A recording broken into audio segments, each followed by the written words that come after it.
If you want to be a sales rock star and you do business over the phone, then you're watching the right video. When it comes to being a sales rock star, here is something that you must do. You must do. You must be able to overcome any objection or any stall at any point in the conversation. That is a key to being a sales rock star. You not just have to be prepared for the phone calls, you need to be prepared for any type of stall and also be able to answer any stall, even if they stall you again. So today what we're going to do is we're going to talk about a very common stall that some salespeople will get, and here it is. You ready? I don't do business over the phone. What? They're on the phone with you, and they're telling you, I don't do business over the phone. If you've heard this stall before, raise your hand. You've heard it. I know you have. If you sell over the phone, you've heard this stall before. I don't do business over the phone. But they're on the phone with you.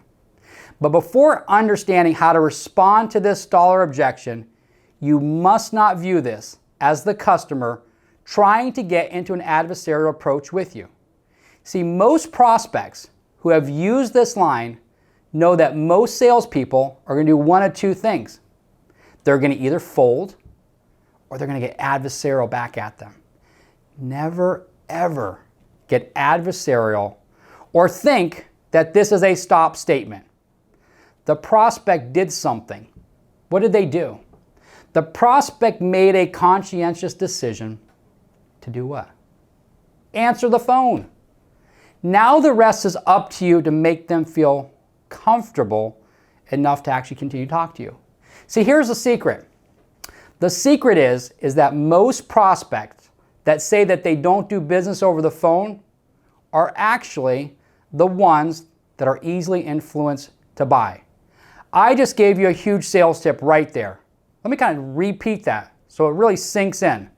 The secret is that most prospects that tell you that they don't do business over the phone are actually the ones that are easily influenced to actually buy over the phone. They will tell the prospect they do not do business over the phone. The prospect will tell you that they don't do business over the phone as a way of protecting themselves. It's a protection mechanism. When they say they won't do business over the phone, they're trying to protect themselves from doing what? From buying, because they know that they're easily influenced to buy. So this is like the shell that's trying to protect them. They're a turtle right now that have gone back in the shell and they've used that as a protection mode. They know that if something sounds good, they're going to do what? They're probably going to buy it. See, they're typically very impulsive, and they've made some really bad buying decisions in the past. Here's what they need. They need you, the sales rock star, to sell them the problem and not the solution. Sell the problem, not the solution. See, in order to sell the problem, you must first uncover, here we go, the problem. You have to uncover the problem through the discovery process. See, when someone tells you that they don't do business over the phone, your mindset should be that you agree with them. I said that. Yes. You agree with them. Maybe they shouldn't do business over the phone. If they don't have a problem, then guess what? They should not be buying from you or from anybody else. See, when a prospect hears you tell them that maybe they should not do business over the phone, it blows their mind. They let their guard down because most people don't approach it that way. Most people want to get adversarial. They want to try to prove how great they are or how great their product or service is before they even know if the person has a problem. Your job needs to be to let their guard down. See, this allows you to continue having a conversation. You want to move that conversation forward. So if you can also include a little humor, it can go a long way to helping your job to become an information gatherer and not an information giver. Get right into the discovery. So let's talk about this. I've said this before. You always agree. You always agree. So what does that do? It has the other person letting their guard down. And it doesn't feel like you're being adversarial back at them. See, remember, the prospect that says they don't do business over the phone are what? Remember what I just said? They're easily influenced. So let's go ahead. How do we tackle this? I don't do business over the phone. Here's what you do. I hear you. I hear you, Joe. Again, you agree. I hear you. You don't say I understand. I hear you, Joe. You connect right away. And then here's a little humor that you could throw in. Many people don't realize, Joe, that the Cuban Missile Crisis was actually resolved with just one phone call. I'm not sure if you should do business over the phone right now. Let me ask you a question. Whoa, time out. Did he just do that? Yes, he just did that. What he ended up doing was at the end, he just told the other person that maybe they shouldn't do business over the phone. This is so different than every other conversation that this prospect has had with someone else. You've acknowledged to them that you've heard them. You've stated the fact that you're not sure if they should even do business over the phone, which should do what? It's going to let their guard down. You did not try to use some cheesy line like, you're talking to me over the phone right now. I've heard that line before. You're talking to me over the phone right now. Click. That's what I would do. Click. That's stupid. That's a lounge act.